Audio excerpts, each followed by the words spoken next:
Meanwhile, there is a fresh move in the lower house for a review of the contractualization in law. We'll have the details from Freddie Abando.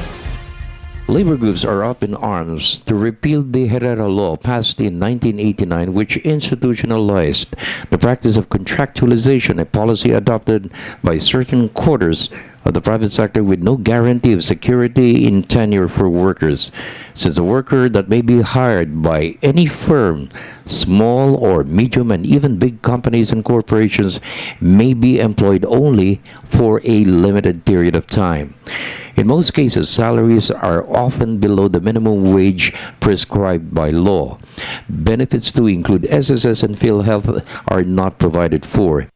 If any, only a limited number comply with rules and regulations to avoid sanctions. Although they could be hired again in the future by the same enterprise, it's a vicious cycle which benefits the employer to earn more profits and less wages for a laborer or worker. Yung position ng labor, as far as contractualization is concerned, is to do everything from the street, from the factories to Congress, to put an end to contractualization. Contractualization is rampant simply because the law allows that. So the first thing on the agenda is for Congress to take decisive action to repeal precisely that section in the labor code that allows contractualization.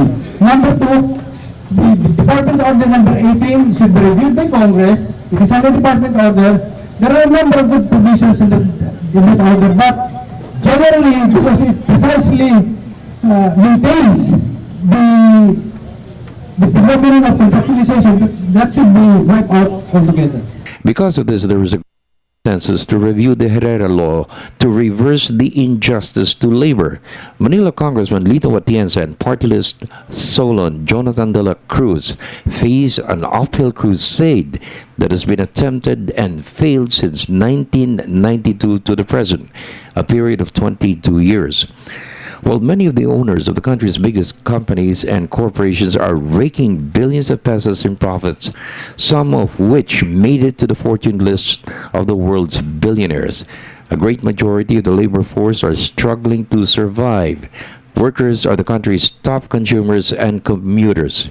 Because of rising prices in prime commodities, water and electricity rates, rental payments for housing, it has been tough for them to manage their income to meet the daily needs of their families. The rich are getting richer very, very fast. But the poor are getting poorer equally very fast.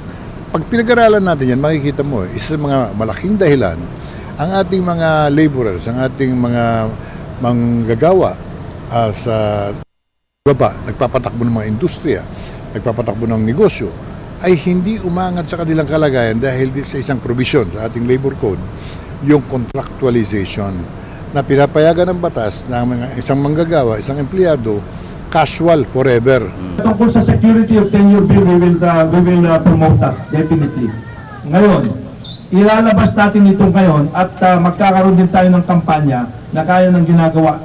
Halimbawa, dito sa kumpanya na ito ang ginagawa, 80% contractual, endo ito. Kailangan ilabas natin yun at makakatulong natin ang mga manggagawa para ilabas kung ano yung problema ng contractualization dyan sa mga areas na yan.